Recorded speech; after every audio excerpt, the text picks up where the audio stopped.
É Obrigado, isso. obrigado pelas suas palavras. Vou pegar o gancho do que o senhor falou, porque realmente foram aspectos que eu abordei muito no passado. A questão do abate é uma situação muito delicada, né? Porque nós acabamos fornecendo armamento para que a coisa se desenrolasse de forma que fosse parar no Supremo Tribunal, né? E quando a gente vê a pessoa está falecida, mas, enfim, falaria isso em vida se ele estivesse vivo. A professora Agenor Miranda, foi uma das pessoas em que eu fui também para confirmar meu santo, meu orixá, antes de ser feito, bem antes de ser feito. Meu irmão Jorge Logunedé está aí como testemunha disso, né? Fomos a professora Agenor, eu até mais de uma vez levei pessoas lá. Mas a professora Agenor, no final da vida, é aquela história: o mais velho faz, isso me abona a fazer, né? Até quando é válido a pessoa chegar... Ainda vou fazer um estudo a respeito disso, de por que as pessoas de bastante tempo no candomblé acabam caminhando na contramão e desdizendo toda a trajetória que elas tiveram e apoiando atos que são absurdos, né? Absurdamente não são absurdos. O professor Agenor foi um dos que falou que o candomblé tinha que abolir o abate de animais. E isso foi usado como uma cartada na ação do Supremo, né? Uma pessoa de renome, uma pessoa representativa da religião, né? Falar uma coisa dessa foi como o Jassanã definiu bem, foram vários tiros no pé, né? Essa questão do candomblé tudo pode, não. O candomblé não é uma religião em que tudo pode. Só uma parte, Babá. Só uma parte. Essa ação que foi parar no Supremo foi movida pelo Ministério Público do Estado do Rio Grande do Sul. O poder público movendo uma ação para proibir um rito religioso. É uma coisa extremamente absurda, não é? Sim. Partiu do próprio ente público para reprimir. Essa questão do candomblé tudo pode, o candomblé... Não. O candomblé não pode tudo e o candomblé... Sabe? Não dá para a gente ter esse tipo de mentalidade. Ah, não, eu quero... Vá no candomblé, porque no candomblé tudo se resolve. Não é bem assim. E não pode tudo. Não pode tudo. Não é porque a gente tem pessoas com orientações sexuais diferentes que podem se expressar no candomblé, podem expressar essa orientação no candomblé, porque em todas as religiões há, na religião católica, entre os neopentecostais, em todas as religiões há, né? Embora a coisa seja acobertada, né? Nós vemos os escândalos na Igreja Católica e tudo, desde que o mundo é mundo, né? Sempre existiu. Então, o candomblé não é essa religião que tudo pode, em que pode tudo, não. A gente tem que parar com isso. Ah, não, mas eu fumo, eu cheiro, eu isso, eu aquilo, mas é fora da porta do candomblé. Aqui não se fuma. Por exemplo, um dos aspectos complicados de se lidar é a questão do cigarro dentro da roça de santo. Tem pessoas que não aceitam. Não, mas isso porque o fumo é quizila. O fumo não é quizila. O fumo é uma folha de Oxalá. Então, logo, não pode ser quizila. O que é quizila é fazer isso aqui que eu estou fazendo agora. É você acender e botar brasa na boca. Isso é uma coisa que poucas pessoas sabem. Quer dizer, que a maioria das pessoas desconhecem. Por que é quizila? Porque eu estou botando uma brasa na minha boca, eu estou queimando o meu hálito, o meu axé. E, por outro lado, também eu estou afrontando o Xangô, que é o orixá que bota a brasa na boca. Eu estou desafiando o Xangô. Por isso que as pessoas não podem fumar na casa de candomblé, não é por causa do cigarro. Uma outra questão, nós temos o café, né, que é considerado quizila para as pessoas de Oxalá, mas a folha do café é uma folha de Oxalá, né? Atualmente chama-se coffee em Yorubá, mas antigamente, por falta da palavra, se chamava omidudu, né? Então, tradicionalmente, a gente fala omidudu, a gente não fala coffee dentro da casa de candomblé. Por quê? Porque o café, depois de torrado, ele vira carvão, e carvão é quizila de Oxalá. Perfeitamente aceito essa justificativa. As pessoas de Oxalá bebem mate. Bebem mate sem ser torrado? Justifique. Né? A questão do transplante também, que o senhor abordou muito bem, não, quem é iniciado não pode doar órgãos, porque o corpo tem que voltar para a Terra do jeito que veio, ora. Se eu doar o meu fígado, se eu doar o meu coração, se eu doar pulmões, rins, lá o que seja meu, quando eu me for, espero que seja bem longe, ele vai voltar para a Terra. Pode não voltar em mim, mas vai voltar no outro. E por que eu aceito uma transfusão de sangue? Por que é possível, para mim, iniciado, se sofri um acidente, receber uma transfusão de sangue? Eu não tenho EO nenhuma, não tenho quizila nenhuma em receber, mas eu tenho quizila em doar. Eu vou estar desrespeitando o sagrado fazendo isso? Não acredito num Deus cego, burro, me perdoe, né? Que vá negar a possibilidade da vida da outra pessoa numa religião em que é um culto à vida e um respeito à morte. A nossa religião é sumamente um culto à vida e um respeito à existência, né, que a gente apelida de morte. A gente vive tanto que a gente vive do lado de cá e vive do lado de lá também. Se bem que eu não quero conhecer ainda como é a vida do lado de lá. Mas vamos chamá-la de existência. A gente tem a vida no aí e a existência no outro. Né? E a outra questão é, quando a gente começa a dizer, não, isso não é candomblé, isso não é devido, o que fazem? Eles deslegitimam o discurso da gente, justificando quem disse que não é. Porque eu aprendi assim, assado. Então, essa é uma questão muito delicada que a gente tem que ver com carinho e ver o caminho melhor de fazer isso, né? Porque, não, estão dizendo, mas é preconceito, é uma crítica infundada, porque na minha casa faz assim, na minha raiz faz assim, eu aprendi assim, tem um Itam, né? E hoje em dia tem mais Itam escrito do que propriamente as antigas listas telefônicas. Né? Tem Itam que Ifá desconhece. Tudo é Itam. As pessoas não conhecem mais o que é lenda, o que é mito e o que é Itam. Elas acham que tudo é Itam. Itam é aquele repositório da poesia de Ifá que determina qual caminho deve ser adotado, qual procedimento deve ser feito, conforme o Odu que responde. Aquilo é o Itam. São chamados Essé, Odu e Ifá. Né? Os caminhos de Ifá, cada um tem um Itam que não é uma lei, não é um dogma absoluto, é um registro mnemônico, é uma coisa para que você se lembre o procedimento em que vai ser feito, qual é o caminho que você deve adotar para aquilo. Então, essa deslegitimação do discurso de quem é tradicional está sendo muito atual, porque as pessoas estão se valendo disso para criticar e justificar. O Beco, né, um filho de santo meu diz isso sempre, o Beco está buscando se legitimar e está se legitimando.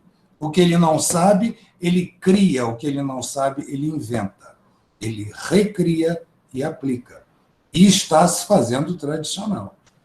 Daqui a mais um pouco, as casas tradicionais vão ser o Beco, vão ser a exceção. Com vocês aí.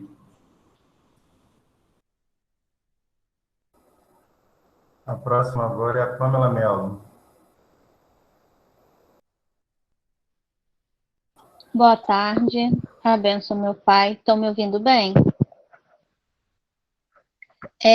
Meu pai, houve uma questão aqui, que foi até interrompida abruptamente pela pandemia, foi a questão dos ataques no Rio de Janeiro. Eu pude acompanhar perto aqui na Baixada Fluminense. Houve uma mobilização por partidos políticos que colocaram uma sigla do partido e eu pude, posso falar com mais propriedade do município em que eu moro, e que colocaram pessoas da bancada de outra religião para presidir esse núcleo axé. E algumas pessoas disseram antiético. Pamela, mas licença, Pamela, Está falhando, está picotando o teu áudio. Eu, por exemplo, Deixa eu ver. qual era a questão? Melhorou? Então, eu gostaria de saber até onde vai essa ética. Colocaram pessoas de outra bancada religiosa à frente desses núcleos de axé para fazerem esse trabalho, né, e tal, e distância que não foi feito, e falaram que seria antiético de nós, mas questionarmos que a gente teria que participar dessa militância, né, que nasceu ou não militância, de pessoas que não sabem o que é a religião, a realidade da religião, que são de outra religião, e que seria antiético o nosso questionamento de por que não os nossos à frente dos núcleos de axé.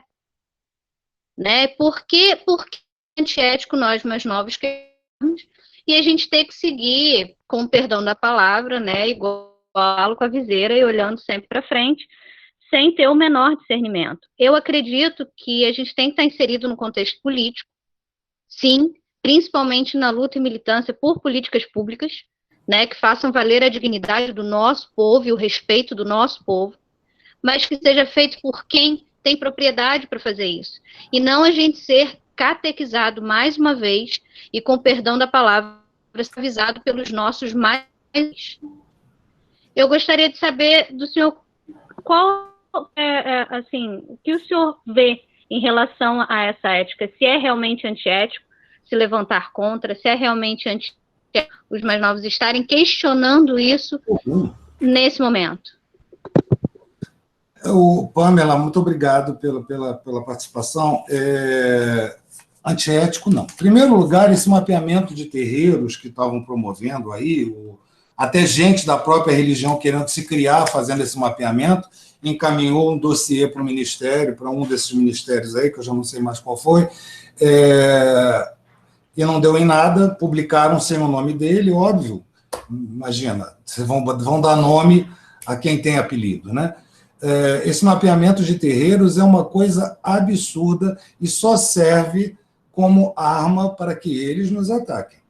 Eles não vão mapear o terreiro para ter uma atitude, um projeto social de integração ou de auxílio, não. Eles vão mapear os terreiros para algum intuito deles, algum desejo que não cabe a gente, né, discutir aqui agora. Segundo lugar, no outro dia eu fui até criticado porque um rapaz postou que um sacerdote, obviamente, ele apoia essa questão que está aí, essa política que está aí, era apoiador ferrenho, e disse que um sacerdote não tem o direito de ter manifestação política, né? E há até sacerdotes, até pais e mães de santo, que criam fakes no Facebook para poder defender ou apoiar esse pensamento que está atualmente em voga, o que é lamentável, né? Eu acho o seguinte, o candomblé é uma religião de iniciação. Quando eu sou iniciado, essa nova personalidade que nasce em mim, ela já encontra uma pessoa formada, ela já encontra um cidadão. Ela tem que respeitar o mais velho. O Geraldo, que foi iniciado em 93, ele já encontrou uma pessoa com história de vida, com bagagem, com formação de pensamento, com curso universitário, com raciocínio, com visão de mundo. Essa visão de mundo, esse conteúdo todo, com certeza foi modificado ao longo dos anos pela idade, pela vivência e também pela prática do candomblé, pela aplicação no dia a dia daquilo que a gente entende como filosofia do candomblé. Obviamente. Mas não tirou do Geraldo o direito de expressar o seu ponto de vista. Obviamente, eu tenho que ter atitudes éticas dentro do exercício do meu sacerdócio. Eu não posso virar um fascista, né, ir para a rua com faixa a troco de nada.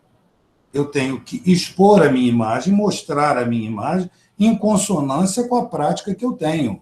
Eu não posso ser um sacerdote dentro do barracão e fora do barracão ser outra pessoa. Eu aprendi a ser pai de santo, eu não nasci pai de santo. Eu sinceramente, nunca tive vontade de ser. Ser pai de santo, para mim, colaborou muito com o meu crescimento pessoal, para a minha maturidade, para eu adquirir calma, para eu adquirir paciência, que é uma coisa que, para mim, paciência só vem no Windows, em mim não veio. Então, eu tive que aprender a lidar com questões pequenas e éticas, e por isso o meu despertar para isso. É óbvio que deve. O futuro do candomblé não sou mais eu, não é mais o Ogan Jassanã. Nós somos o passado no presente. A realidade é essa. O futuro do candomblé é o mais novo. A minha responsabilidade é com a formação do mais novo, para que ele adquira senso crítico, além da filosofia religiosa. Né? Ele tem que ter senso crítico, não dá para dissociar a pessoa do sacerdote, a pessoa do iniciado, da pessoa política. Eu não vivo num quilombo, e mesmo que vivesse, mesmo que a minha casa de candomblé fosse um compound, como é na África, com uma sociedade restrita, existem leis externas que vêm nos afrontar. E a gente tem que combater. Não acho nada antiético. Você, como cidadão, ou qualquer outro mais novo como cidadão, ter 7 anos, ter obrigação de 7 anos, ter posto, título, cargo, ou lá o que seja no candomblé, não dá a ninguém o direito de deslegitimar o discurso do alheio. Qualquer pessoa entra com uma ação civil pública, vai com uma ação civil, reúne um grupo, qualquer um pode se sentir afrontado por alguma coisa que se contrapõe às suas ideias, ao seu pensamento, e pode pleitear juridicamente isso. No fato de você ter 7 anos, não significa que não ter 7 anos, ou ser um inicial de pouco tempo, não significa que você deva se calar e aturar isso tudo. Né? Que antiético é a postura das pessoas que dizem que vocês estariam sendo antiéticos em pleitear isso. Não vai em frente, sabe por quê? A gente já passou. A metade do caminho a gente já fez. A gente já teve a mão na navalha, vocês ainda estão com a navalha na cabeça. Né? Os que ainda não têm 7 anos. Então, façam, briguem pela religião de vocês. Porque senão, daqui a pouco, a gente não vai ter mais motivo para brigar. Eu acho salutar, vá à luta, reúna, entre com uma ação e vamos embora. Se precisar de assinatura, estamos juntos. É um absurdo um grupo de axé não ter uma pessoa que seja da religião. Óbvio que eles vão botar outra para dominar isso daí, gente. Isso é óbvio. Né? E o mais velho que disser para você isso, sinceramente, reavalie.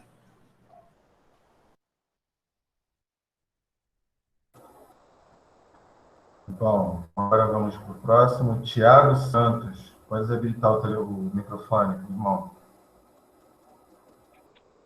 Está entre nós? Tá me ouvindo bem? Sim, fica à vontade. Primeiramente, gostaria de pedir a bênção ao Baba Geraldo, ao Ogan Jassanã. Uma boa tarde a todos aí. Eu sou o Tiago, né, Chagas, sou daqui de Sergipe, né, sou de um terreiro tradicional, primeiro terreiro aqui do estado de Sergipe, um dos mais antigos até do Brasil, porém a gente não é muito conhecido, certo? A gente temos fundação, nossa sociedade é mais antiga até do que a fundação do Opofonjá de Salvador. Porém, a gente não tem repercussão. E eu, como jovem, como juventude de terreiro, acho esse tema super importante de ser tratado, né, na atualidade. Então, eu já tinha assistido a live do Baba Geraldo lá no grupo, né, do Jassanã. E aí, minha pergunta a gente vê hoje na atualidade muita coisa relacionada, tipo, eu mexo a minha panela como quero.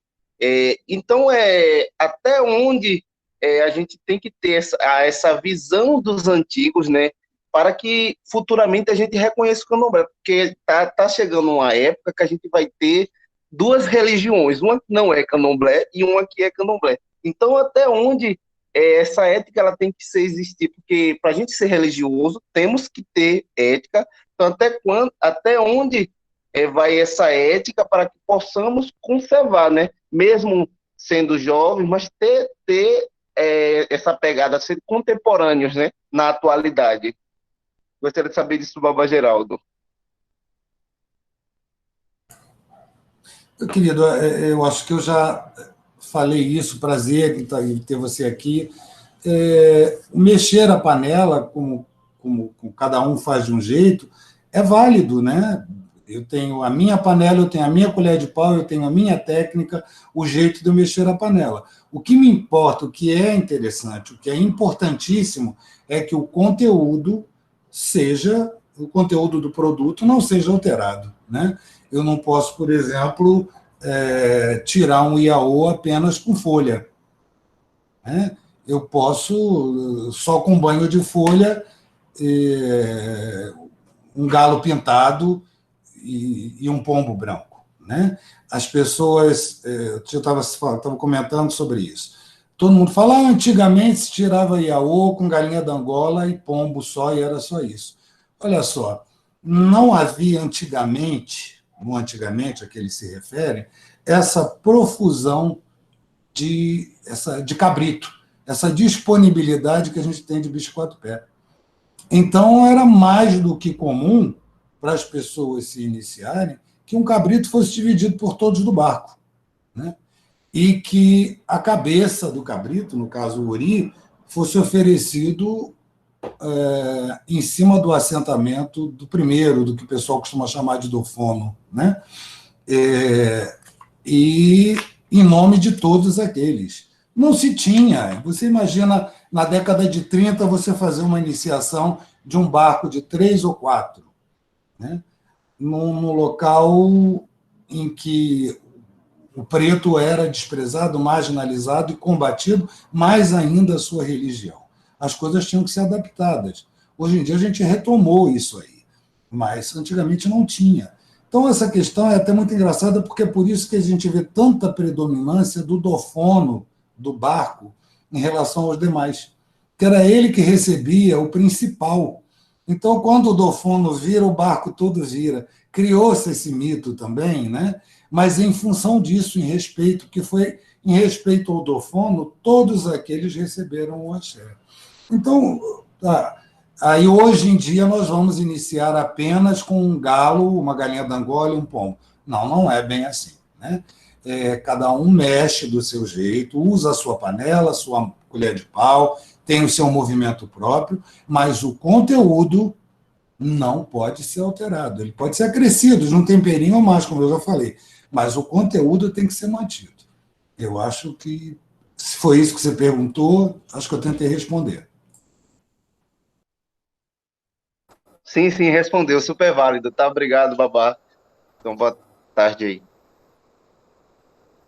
Bom, a próxima agora, não sei se quer falar. Márcia Ricardo, a senhora quer falar alguma coisa? Ou então a irmã Caiodê. Pode habilitar o microfone. Irmão Kine Caiodê. Isso, boa tarde. Acadêmico de Direito, que escreveu um texto espetacular, que eu recomendo que todos leiam. Muito bom. Prazer estar com você ao vivo, assim, à distância. Prazer todo meu. Estou muito honrado de estar com o Gans Jassanã, com o senhor, com um monte de gente aí bem antiga do Candomblé, que sabe muito, que entende muito. E até a sua resposta à senhora Pamela me abriu um pouco, né? Me encorajou um pouco a falar, porque eu sou abiã ainda, não sou iniciado no Candomblé, não. Apesar de ter até nome Yorubá, nunca fui da tradição nem nada. Vim conhecer bem depois do início da minha fase adulta. A questão é a seguinte: todos os temas que o senhor abordou, eles me remetem a uma fantasia de um antepassado distante. O que eu quero falar com isso? Quando a pessoa vai buscar em África, na iniciação dela, seja em Ifá ou algum outro culto africano, é porque ela acha que o que ela aprendeu em casa não serve ou porque ela não aprendeu. E eu acho que pode rolar uma fantasia, assim, um distanciamento entre talvez o sacerdote e os filhos de santo ali, os filhos da casa. Já vi muita gente, inclusive no canal do grupo Braulio Goffman, né, dizendo que o pessoal da África, mil anos atrás, não tinha tecnologia, não tinha informação, como se fossem pessoas de mente obtusa, confusas, pessoas rupestres, e não, sabe, uma visão 100% eurocêntrica mesmo, 100% que diminuía nossos antigos africanos, e também percebo que tem muita gente que interpreta o candomblé como uma religião que replica traçados escravagistas, ou uma religião meio que criada na guerrilha, né? Como se não houvesse conhecimento, não houvesse estratégia. Eu acho que esse distanciamento entre o nosso antepassado da casa, o nosso sacerdote, e a nossa distância com o próprio conhecimento do candomblé, com a constituição, né, com a Casa Branca, né, o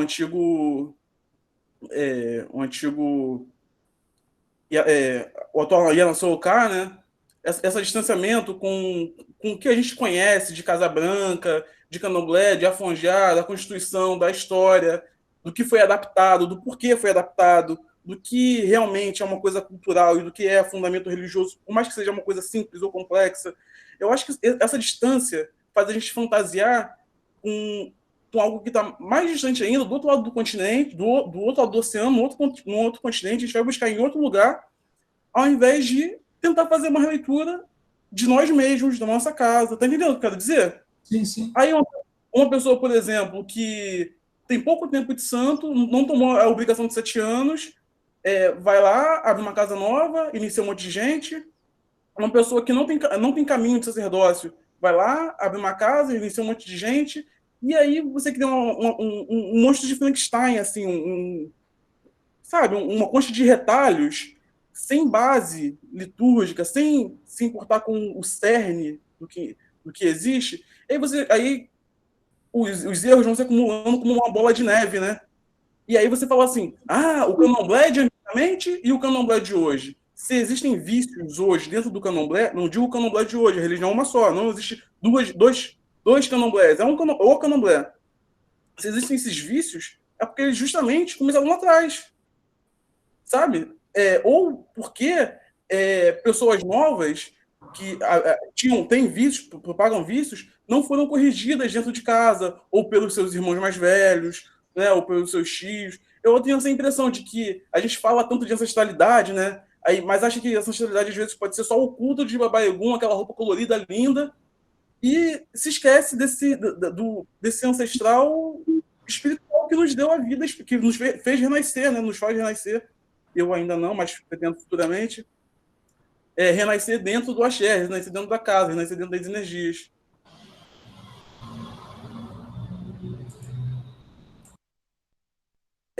O seu áudio saiu, Pai Geraldo. Seu áudio saiu. Pronto.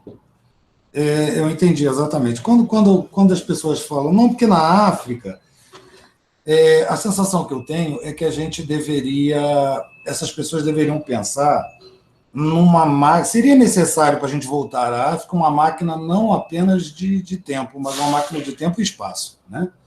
A estrutura africana, o contexto africano foi totalmente modificado, né? Então, é uma África mais ideal do que propriamente real, né?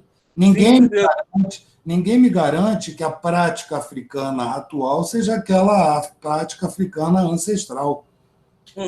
Presume que seja, né? A gente presume que seja. Mas, com certeza, negar, que você não pode dizer que a África não passou por... Seria dizer que a África ficou estagnada no tempo, no espaço, culturalmente, que ela não sofreu nenhuma influência, e mesmo que não tivesse sofrido influência nenhuma, o próprio espaço cultural africano, mesmo que cercado entre muros, ele teria modificações naturais, né? Então, é aquela história do mexer a panela, cada um mexe a panela do seu jeito. A gente recebeu o ingrediente, nos foi passado esse ingrediente, e a nossa função é exatamente manter o ingrediente, né? Se possível, fazendo o mesmo preparo, adaptando a realidade atual. Totalmente fora de questão essa história porque eu fui buscar na África. Você vai ter, eventualmente, que as pessoas como o Verger, como o Bastide, que foi lá, fotografou, né? E essas pessoas hoje, a gente debateu isso na contribuição do Branco no Candomblé, na palestra passada, e que serviram de modelo para que a gente adotasse na atualidade, determinadas questões.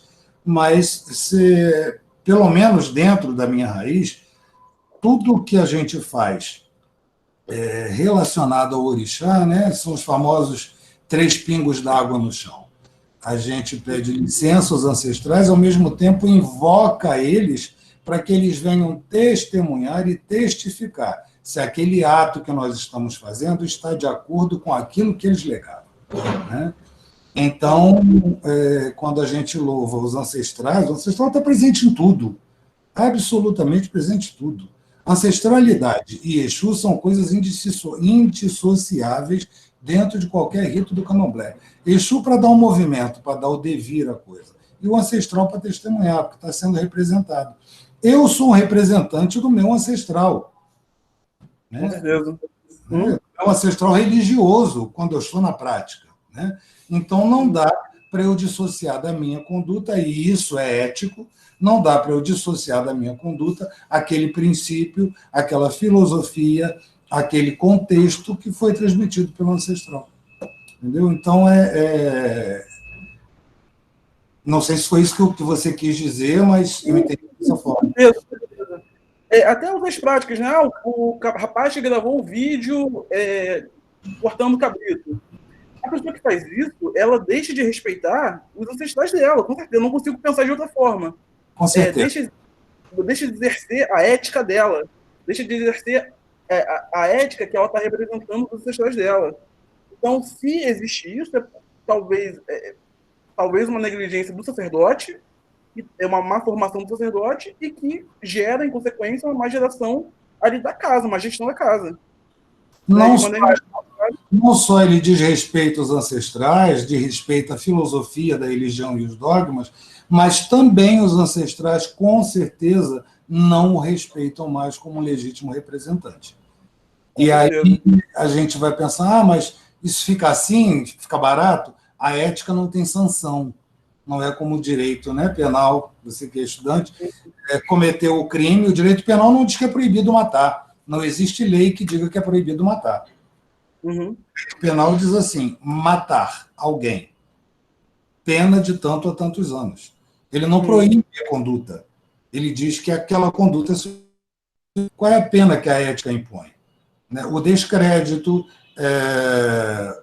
o não acolhimento da pessoa, mas no seio religioso, e é aí que entra a principal questão.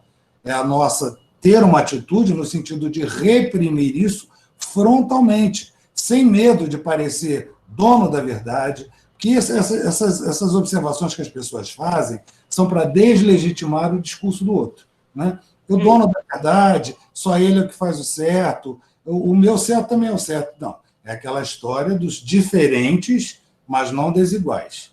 Diferentes, mas não aberrações. Né? Essa é a função ética, vamos dizer assim, se é que há. Obrigado pela sua participação. Obrigado, viu? Obrigado pelo... Vamos para o próximo.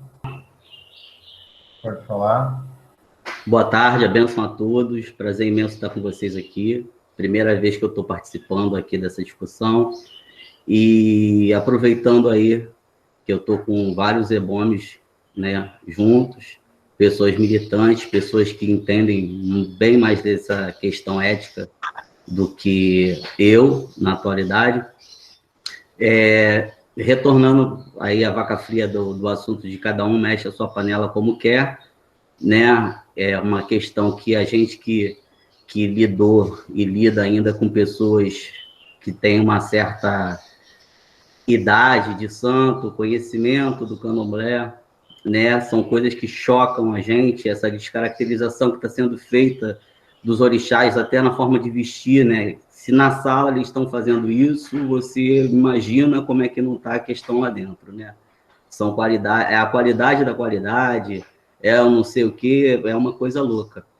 Então, a gente que teve a oportunidade de participar de uma casa mais antiga, né, que tem uma ancestralidade bem enraizada ali, existe algum projeto, alguma coisa, não de descaracterizar, né, essas casas tipo neocandomblecistas, né? Mas existe alguma coisa da gente tentar manter a tradição do Engenho Velho, do Gantuá, do Afonjá, do Bogum, dessas casas mais antigas, como seria ou se daria essa tentativa de tentar mostrar a essas pessoas de fora que esse candomblé que está sendo praticado está totalmente em desacordo com o que seria visto há 50, 60 anos atrás. Existe essa possibilidade? Existe algum projeto nesse sentido? Ou a gente aqui vai ter que cada vez e não permitir que essas pessoas cheguem à nossa casa, para que essa laranja podre não venha, entendeu? Derrubar o nosso cesto que a gente está cuidando ali com tanto amor, com tanto carinho. Peço aí ao meu irmão Geraldo, ao pai Jassanã, as pessoas que estão mais inteiradas ao assunto, que tentem me dar um esclarecimento aí. Obrigado aí pela oportunidade. Benção, Marquinho. Benção, Davi. Tudo bem? Meu querido, se há algum projeto, de fato, o de direito, não sei dizer. Eu só lamento que não tenha, né? Eu acho que a postura deve ser sempre combater, né? Combater através de uma união, de uma tentativa de uniformizar, não procedimentos, mas de legitimar isso, né? Me parece que uma alternativa muito boa, eu tentei fazer isso mais ou menos na minha casa, na casa de Iemanjá, seria fazer um histórico daquela pessoa, né? Então, na formação da sociedade civil religiosa, que hoje em dia a gente já tem isso no Código Civil, né? Uma previsão de poder legitimar, legalizar como entidade religiosa, a gente fazer uma ficha de triagem, né? Um histórico daquela pessoa, aonde foi iniciada, tomou obrigação com quem, fez o que ou não fez, né? De forma que você tivesse o registro disso tudo. E passar, por exemplo, vamos aqui no caso da gente, né? O Opô Afonjá. Quantas casas são abertas pelo Opô Afonjá? Quais são os descendentes que abriram casa do Axé Opô Afonjá com o aval das pessoas do Opô Afonjá, né? Seria bom que a gente começasse a distribuir uma certa certidão de nascimento. Por que não? Certidão de nascimento da sociedade religiosa. A minha mãe de santo foi à minha casa, plantou o meu axé, levou os meus assentamentos para dentro da casa, né? Eu tenho um profundo orgulho, no mínimo um respeito, porque eu fui iniciado por ela, eu tomei meu primeiro ano com ela, minha obrigação de 3 anos, meu orô do Megê com ela, tirei meu primeiro barco na casa dela, a minha mãe foi lá e botou a mão dela no axé da minha casa para plantar, né? Em seguida levou os assentamentos todos, eu recebi Iemanjá da mão dela, mas são coisas simbólicas, então te dá um aval para que você proceda dessa forma. Ela me deu uma certidão, a certidão de fato que o candomblé dá, né? Eu posso ser minha mãe disso, mas eu não tenho uma demonstração de direito. Seria necessário eu acho que ficou uma sugestão, as casas matrizes ou as casas principais legitimarem os seus filhos publicamente, como num livro de registro, dando a eles uma certidão, colocando lá casa, fundada em tanto do tanto, com o aval de fulano de tal, e assinassem, para que quando a pessoa chegasse lá, ela soubesse, né? Uma nota fiscal eletrônica, vamos dizer, da Casa de Candomblé, mas tem que ter essa certidão, essa demonstração, de forma que a gente possa contar com, e mesmo assim não daria garantia do procedimento da pessoa. Seria necessário uma avaliação de tempos em tempos, de como a coisa está sendo feita, né? E para isso precisaria predisposição e muito, mas muito união. As pessoas falam muito de união, tem que ter união, mas a união não é deixar de falar mal do fulano, não é criticar quando está errado, não é dizer você foi antiético. A união não é isso.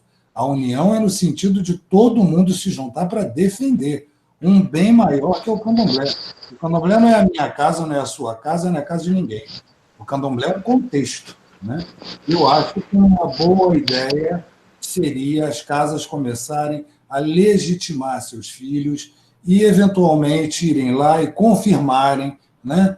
Tipo um guia de estrelas, que tem aquele, esqueci o nome agora, de restaurante, que você dá, Michelin, que você dá estrela para casa, não é bem isso, né? Mas é mais ou menos isso, para que você pudesse legitimar aquela pessoa enquanto praticante e descendente daquela raiz.